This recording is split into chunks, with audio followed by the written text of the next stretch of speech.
I'm here to speak to you about the options for breast reconstruction. My name is Bryce McCain, and this is Fred Duffy. We're both surgeons at practice here. The first thing I want to tell you is that when talking about breast cancer and breast reconstruction, you want to be empowered. Knowledge is power, or really the pursuit of that knowledge is power. And the more that you know, the better prepared you're going to be for the decisions you're going to make, and you can make the right choice. The other thing I want to tell you is be encouraged. Modern techniques have really advanced our ability to reconstruct the breast and has given us a lot of powerful tools that will help us rebuild what cancer has taken away.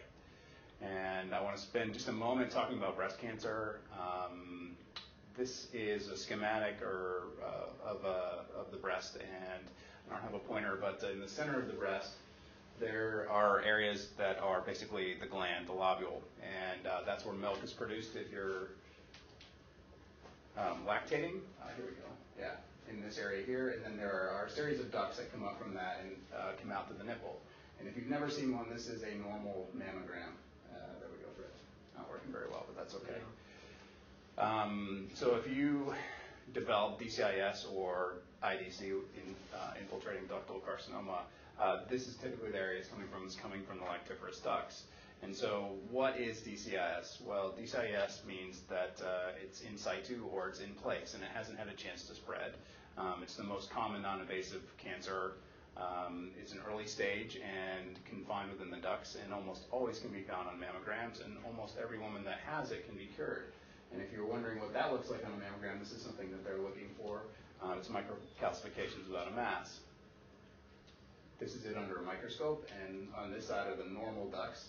You can see just a thin layer here, surrounded by very sort of irregular tissue. This is the support tissue, and on this side, this is DCIS. And if you just sort of look at that, you can see there's a great difference in sort of the color there, and that's reflecting on the staining. Okay, we magnify that a little bit. This is a duct. Here is the margin of that duct, and then inside the duct is this huge number of cells that don't belong there. Okay. So then, what is IDC, or invasive ductal carcinoma? Yeah, sure. I'll provide color commentary every now and again, because DCIS is, and the management of tumors is beyond the scope of this practice. Breast cancer, I mean, it's so common. When I was in medical school before him, obviously, I can remember one of my first lectures, they talked about the scourge of breast cancer. That was, we're seeing 1 in 12 women. Now it's more like 1 in 8, 1 in 9.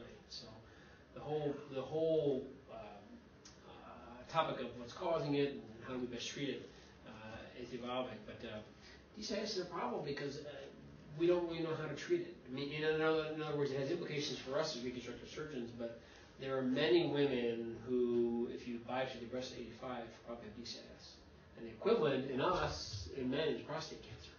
So it's and if you're a young woman, you're going to be treated aggressively, but it is to some extent a normal thing as we age. But who's to define normal? But I think you're going to hear a lot about DCIS. You read a lot about it, but I know that the management of it is changing more so than the management of what breast is talking about now. So. All right. So then the next step would be invasive ductal carcinoma, or infiltrating ductal carcinoma, as some people may call it. And it's the most common type of breast cancer, and it starts in the ducts as DCS, but then develops the ability to spread, and it can spread to other breast tissues or beyond, or metastasize. And this is a mammogram showing that. And if you see this on here, it has a different appearance.